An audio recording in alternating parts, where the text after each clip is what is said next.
Hi folks, and welcome back to the channel. I have just finished building the raised bed, so I'm filming this straight after. And it feels so good to sit down. And I was thinking maybe today I would do the official kind of polytunnel is done video. You can see this behind me. I still get so many questions, even though I keep mentioning it in the videos. People saying, why have you left that, JB? That is the last thing that I want to do on the tunnel. I don't really know why, it's just a decision that I made. I want it to be, it's kind of symbolic for me of when the tunnel is going to be done, like done. And there's loads of stuff I want to talk about. I want to do a kind of like, an official kind of final thoughts about the tunnel. I want to raise a glass to Steve. I want to talk about Steve. I want to talk about the project. I want to talk about what it's meant to me. I want to talk about how it's been great, how it's been challenging, all that kind of stuff, you know, and that is when I'm going to cut that final bit of plastic. It's going to be like cutting the ribbon, you know, but today I've just finished doing the raised beds and I've just been thinking about the last year. It's gone so quickly. It really feels like it's gone in a blur. I'm getting cold. And so I just thought it would be really nice to have a nice laid back, chilled video chatting about the year, chatting about kind of some of the lessons learned and just going through it, because if I didn't have a YouTube channel, I just, I don't know, I wouldn't be able to believe it if you told me some of the stuff I was doing just a year ago. It's just flown by. I'll explain what I mean by that. I've made some notes on my phone, so yeah, the first bit I've written here, I cannot believe this about YouTube. So November 13th last year, I published my 100th video. You are currently watching my 235th video. That's like 120 videos in the space that, in 1 year. And before that, I posted 100 videos over the course of about 3 or 4. I can't remember exactly. I think it was 2019 I started, but that is just crazy, isn't it? And there's a few reasons I started making so many more videos. The first being that kind of encouragement from Tony when we were doing the Potty Mouth Lives, and we would chat all the time, and he'd say, just get out there with your camera, just film it.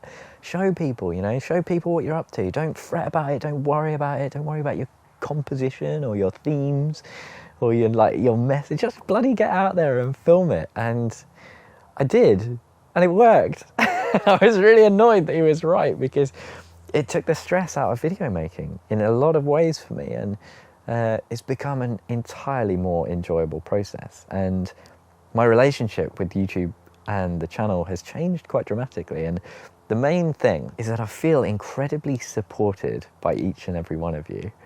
So mainly because the kind of reaction when I started making more videos was so positive, and it really dawned on me. I was like, oh, people are enjoying this. I can't believe it. People still like this kind of video from me. And that was then compounded by the Patreon, which has just been amazing. Like the sense of support and encouragement that I get from all of the subscribers, past 10,000 just this year, or just very recently this year, and the Patreon is just, it's just fantastic. It is so nice. So thank you to everyone who watches, especially videos like this where it's just me rambling. And yeah, the other thing, so November, I think that was around last November, is when I just started thinking about, oh, I've got time now, I'll start building the greenhouse. That was a year ago. I finished it in February. Oh, like what? I couldn't believe it when I realized that. That feels like years ago, building that greenhouse, because so much has happened since. And it was a crazy project, a lot of lows on that one. It was a real mission. And a lot of it was about getting it right. So I learned a lot of lessons from the first one, and it became obviously a massive recurring joke about how long it was taking me and the 25,000 videos that I made about it. But there was one moment in the Potty Mouth Live where Steve just said this wonderful little comment that has really stayed with me. You know, we were doing the whole joking about, oh yeah, it's taking JB so long, oh, what's he bloody doing? And at the end of it, Steve just did this little comment, and he just kind of said, you know, it's taken him a while, but he's doing it the right way. This is actually the right thing to do. he's doing the right thing. And it really, really touched me. And I could just tell that he was kind of impressed. He was slightly impressed by me, and the lengths I was going to make sure that it was right. And that's just one of those tiny little moments that really changes how you can think about a lot of things and how I garden. And it's given me a lot of confidence to spend more time on things now if they need it. And then just after I finished the greenhouse build, I took on the second plot. That was just this year. I couldn't believe it. It was kind of March when I really started working on this second plot. I think maybe February when I took it on, and it's just wild. I took that week off in March, and it was the first time I ever did a video a day. I think I did 5 or 6 in a row, and I loved it. I absolutely loved it, and I was just like, this is amazing. A real kind of new experience for me, and once again, a lot of highs and lows clearing this plot. That pile of rubbish I found. Oh my God. Why? Just why? F***ing hell. I'm sorry, but f***ing hell. What the It was the first time I ever swore on the channel. I remember that. I think so anyway. And yeah, but fantastic to get so much done in that week, and the feedback from the videos is just wonderful. I love that. It really got me thinking about whether or not I could do YouTube full time, and unfortunately the money just doesn't work out. Obviously, there's a mortgage to pay, but I think, you know, if that was a genuine opportunity, it would be considered. You know, or certainly maybe being able to go part time at my day job, that would be wonderful. But I'd need about 5 times as many subscribers and viewers to make that work out. But you never know, do you? You never know. And there was a little bit of a thing I tried that didn't work out quite so well, but that beginner series that I started that I wanted to do with this allotment. And I made the first 2 videos, and I'm actually really proud of them. I like that. I like that. It's good. And it has found a little bit of an audience as time has gone on. But the third video I was going to do was about the basics of growing. So like getting your seedlings started, and really you need to kind of do that in spring. I wanted to do that in spring with the greenhouses and the seedlings, and just talking about the basics of, you know, what's growing under cover, what's a module tray, what does direct sowing mean. That real kind of introduction to seed trays and why people start things in seed trays and all that kind of stuff. I think I might resurrect that in March, April time, because I do like that. And I'm not sure how many good beginner guides there are out there. It can be very, very overwhelming when you first take on an allotment, you know. I've got a little note here about back garden improvements, and this has been the first year where I've really started to fall in love with a back garden. And I don't know why I said back weird then, but I don't make too many back garden videos because I know most of the viewers and most just want to see the allotment, and that's fine, get that. So there's just been a few improvements this year to the back garden. The pond especially, turning it into a bit more of a wildlife garden. It's been really, really nice, and just kind of falling in love with it a little bit as well. You know, I made those 2 big raised beds as well, but they'll come into their own in spring. I'm really looking forward to that. The start of the year was amazing. I finished the greenhouse, I got cleared on the second plot, and then March to May, I've never had a year like it. Just so organised, so on top of everything in the greenhouses, sowing everything at the right time, healthy seedlings, good compost. I was flying high. I took a couple of weeks off work as well. It was fantastic. You know, I had all the time in the world. It was all set up. I had 2 greenhouses. It was just like incredible. There were a few kind of low temperature nights where it was all getting a bit like, oh, is stuff gonna survive? And then in May, I did that kind of garden grind episode that I quite like. I remember that one. And I'm really feeling like I'm in a bit of a new era with the allotment at the moment. I'm feeling like it's a bit of a grind, and I just need to get my head down and plow on. That really was like resonating with a lot of people. By the end of May, they were all kind of getting a bit like, oh yeah, there is a lot. You know, I've been spending so much time in the garden. It's starting to feel like a lot of work, but I was still enjoying it. You know, it was a lot of work and it was a lot of time, but I was on it. I was really enjoying it. And then June came. Oh, bloody June. It was really tough. So the worst hay fever I've ever had. And I know it's like, oh, what, you got a runny nose? Oh, your eyes watering? Oh, what's the matter with you? It's just a bit of hay fever. I can't begin to describe like it resulted for me in a lot of depression and anxiety this summer. So June to August is like a blur. It's like almost like a disassociation, like a blur. Like it was so bad. You know, I was loving the garden. I remember one of the videos, falling in love with gardening was one of the videos in like April or May. And I was loving it so much, and then it was like taken away from me. I couldn't leave the house without just the worst symptoms I've ever had. It was one of the worst seasons for me for hay fever. I couldn't breathe. It was like I developed asthma and needed an inhaler and all this stuff, and really bad experiences with like doctors and stuff. Just like, well, what's wrong with you? Just stay inside. Like, well, that's not really solving the problem. I kind of work outside, you know, as my day job, and also like I have this whole thing going on, and it's like my biggest joy in life pretty much. And they're like, oh, we'll just stay inside. Like, well, that's helpful, thanks. Don't start ranting, JB. But the good news is, anyway, I have now been referred to some allergy specialists, so hopefully next year that's not going to be too big a deal. But June to August was just like this blur. And, you know, luckily my parents stepped in to help out, which was really, really kind. So this is what I arrived to this morning. It all looks a bit different because my dad and, well, my parents, I don't know who did what, but my parents ripped up the field beans. But I'd still tried to do as much as I could.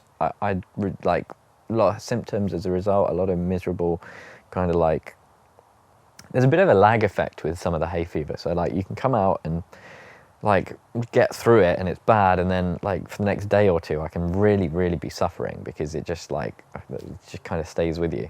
And it's such a shame as well because I got my chilies in. My chilies were like perfect. The first time I ever got the timing right with potting up the chilies into their final pot. I had that video with the bathtub and like mixing all the stuff up, and it was great. And yeah, then we just had a bit of a tricky year, didn't we? We had that really hot spring and then a super kind of grey summer. It was very warm, but not much sunlight. So for certain plants, I think most people's tomatoes did okay, but I know it was a bad year for chilies for a lot of people. They really do need that summer light to get going. And just, I think without my parents, the allotment would have been so much worse. So they just did a few days here and there, but it was just enough to really make that difference. Keep a lot of things alive, planted a few things out for me, like the squashes. Squashes were so root bound because I knew hay fever was coming, and there was like this rush then to get all of the seedlings out of the greenhouse into the ground, out of the greenhouse into the ground, get them out, as quickly as you can, because, you know, once they're out, there's a lot more chance of survival. Whereas if they're going to be in the greenhouse, they're just going to dry out if I can't come up, you know. So yeah, it all went a bit sideways, and like I say, it was pretty depressing, to be honest. And then August, it started to get better, the symptoms started to relieve. I was still a bit down about the whole thing, you know, because a lot of things weren't growing well. And then, of course, you know, we lost Steve, which was just, it was a bit of a shock, really. And I'll talk more about that, I think, when I do the final polytunnel video. But yeah, the end of August, that's when the polytunnel really happened. And I went from all of that chaos into the polytunnel being the next project. And thankfully, it came at a time where hay fever was no longer really a concern. It was still a concern. I was worried about going up to Cumbria and, you know, what if the hay fever is really bad and I can't take down the polytunnel. I was really anxious, actually. But thankfully, it all went pretty well. And that's what you know, we're pretty much at present day now, you know, the polytunnel is still ongoing, still a little bit to do, just a little bit. And it's just been the raised beds and the improvements, and it's been wonderful. I've had this week off of making videos. It's just been sublime. But it's all happened so quick. I can't believe it. It's so wonderful to talk about it all and just think about how this is just 1 year. So much has happened. And then just finally, I wanted to talk a little bit about kind of some of the lessons and some of the thought processes that are going on. I do like doing this at the end of the year. And the first one I've written is quite funny. It just is making sure I can enjoy it as best I can. And this isn't really a lesson I've learned this year. This is sort of my ongoing battle with myself and my mind about the garden and my relationship with it, and making sure I'm enjoying doing things when I'm doing them. this might sound alien to some people. Some people I think it will resonate with, but I've tried to start playing that classical kind of psychological trick that you do with yourself. You know, like if you're feeling down, people say, well, start to smile and it will change how you feel. Sometimes that works. It depends how down you're feeling. But you can do similar things with some really unpleasant allotment jobs. So if I'm like doing something I'm not enjoying, like maybe I quite enjoy weeding, but you know, something like weeding. When you're doing the thing, I tend to start thinking about telling myself I'm enjoying it. And reminding myself, this is nice. It's nice being out. It's nice doing this. It's nice having this time to do it, if I've got time. And I don't know, this might be completely, you might be looking at me like, what is he talking about? But I still do it. And it's working. Over time, it's working. I find that there are some jobs I used to do that I really hated that now I like doing, because when I do them, I tell myself that I enjoy doing them. Does that make any sense? It's working, and it's kind of like an ongoing thing that I just have, where it's just like learning to enjoy all the little things, learning to enjoy more being present, being at the allotment, and it's kind of working. That almost sounds quite negative in a way, because it sounds like normally I'm not enjoying it. I am, but it's sometimes, you know, the kind of 15-20% of times maybe you're not looking forward to it, that I'm improving on, if that makes sense. The next bit I've got, it just says, work is tiring, accept it. This is another like ongoing, potentially really personal one that so I used to have a really physical job, right? So I used to be behind the tools. I used to do like brush cutting, chainsawing, felling trees, and after work I would be exhausted. I would be bloody knackered, and I wouldn't want to do anything, kind of veg out, lay on the sofa, whatever. You wouldn't feel guilty about it, because you just spent 8 hours cutting down trees and like logging trees around and stuff. And the thing is that quite often now when I finish work, I've got a desk job. I've had a desk job for the last few years, and well, for the last 6 years now, actually. It goes quick, doesn't it? And after I've finished a day of like meetings and paperwork and letter writing, quite often I'm knackered and I feel exhausted, and I then get this like guilt thing where it's like, well, maybe I should go to the allotment. Why don't I want to go to the allotment? I should love gardening. I should want to go to the allotment in my spare time. And it's kind of really been driven home this week, especially because I've had a whole week off and I have been high as a kite. You know, I've been on top of the world this week. I've had one of the best weeks ever because I've just had time to come to the allotment, and I have loved every single second. I've loved making a video every day. Like, it's just been so fantastic. And I'm about to go back to work on Monday, you know.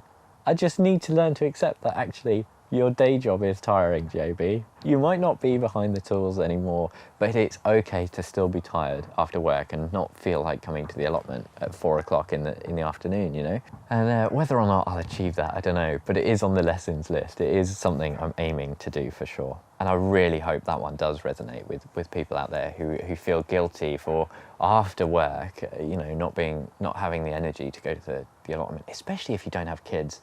If you have kids and if you've got full-time job and kids and an allotment, flipping amazing. How do you do that? I don't know. Absolutely no idea. That is very impressive. Next one, quick one. Don't take on too much. Your full plot is more than enough for now. It was a big joke at the time when I was helping out my auntie and uncle, and I'd just taken on the second plot. Everyone was, JB's kingdom is expanding, and it's like, no, absolutely not. I'm never taking on another bit of land in my life. This is plenty for now, anyway, without any like big changes to, you know, like maybe moving to a small holding or something like that. One of those kind of dreams that you have. That is not on the cards. This one full plot is plenty. And if you're one of the newer viewers, I now have 10 rods. So that is one full plot. That's a traditional plot. I say 2 plots because here, when you get a new plot, you get 5 rods. You get a half plot for most people's reckoning, you know? And this is a really interesting one, except once again, these are aimed at myself, you know, these are kind of conversations that I have with myself, except that you might need lower maintenance methods. You've seen it recently, I'm doing it more. slabbing paths, wood chip paths, raised beds. These are all things that I would have kind of like bristled at, you know, a year and a half ago. I would have gone, oh, that's not really how I like doing things. And I think that's quite interesting why I sort of had an idea in my head about what an allotment should be. Maybe a slightly ideological one, you know, like, I don't think you should spend money on allotments. I think you should have a natural looking allotment working with nature. I think that kind of thing. You know, I'm sure there was a third reason I can't think of. But it was just stubbornness. It was just, I want to have grass paths because that's easy. I can just dig it over, the grass will arrive. You know, I want to grow in the ground because it's easy and it's free. And it doesn't work for everyone, and it doesn't work for me. And it wasn't that I would look down on people that gardened in that way. Don't get me wrong. I wasn't like walking around looking down at people or telling them they should do it my way. I just had an idea of what I thought should be done. And actually, I've kind of admitted to myself that that doesn't work for me.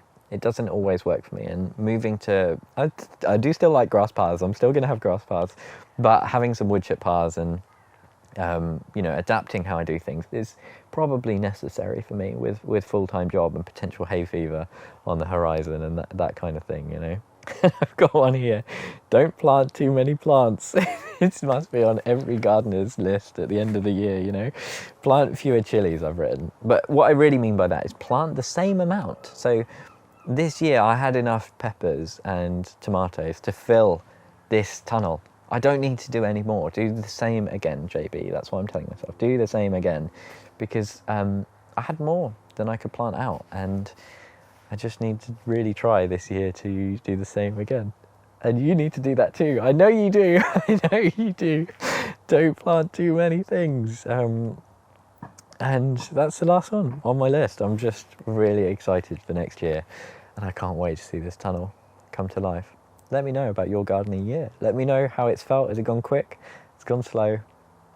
I'd love to hear from you. I really hope you enjoyed this. It's super, super chill. Just getting a few things off my chest. Just having a big old ramble to you all.